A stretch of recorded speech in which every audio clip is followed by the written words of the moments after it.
मोठी आहे। राज्य निवडणूक आयोगानं 29 महापालिका निवडणुकांच्या तारखा आता जाहीर केल्या आहेत। महापालिका निवडणुकांसाठी 15 जानेवारीला मतदान होणार आहे। 16 जानेवारीला आता निकालही लागेल। राज्य निवडणूक आयुक्त दिनेश वाघमारे यांनी ही घोषणा केली। राज्यात 29 महापालिकांच्या निवडणुका जाहीर झाल्यात।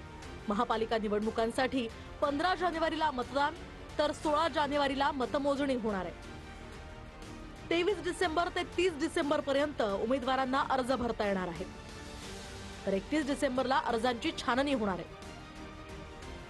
2 जानेवारी ही अर्ज मागे घेण्याची शेवटची मुदत असेल आणि 3 जानेवारीला निवडणूक चिन्हाचं वाटप होणार आहे, तर 3 जानेवारीलाच उमेदवारांची अंतिम यादीही जाहीर होणार आहे। राज्यातल्या 27 महानगरपालिकांची मुदत संपली आहे, तर जालना आणि इचलकरंजी या 2 महापालिका नव्यानं तयार करण्यात आल्या। उमेदवारी अर्ज ऑफलाईनच स्वीकारण्यात येणार आहे। महापालिका निवडणूक ही ईव्हीएम द्वारेच घेण्यात येणार आहे। शिवाय निवडणुकीसाठी 1 जुलै 2025 ची मतदार यादी वापरण्यात येणार आहे।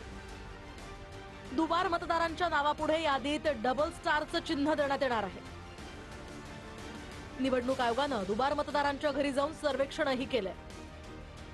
शिवाय कोणत्या केंद्रावर मतदान करणार हे निवडणूक आयोगानं मतदारांकडून लिहून घेतलंय। उमेदवारांसाठी निवडणूक आयोगानं खर्चाची मर्यादाही घालून दिली आहे।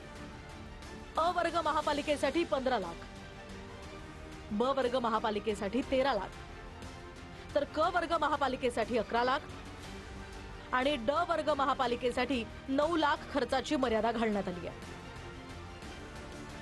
29 महापालिकांमध्ये एकूण 2869 जागांसाठी मतदान होणार आहे। यापैकी 1442 जागा महिलांसाठी, 341 जागा अनुसूचित जातींसाठी, 77 जागा अनुसूचित जमातींसाठी आणि 659 जागा मागास प्रवर्गासाठी आरक्षित आहेत।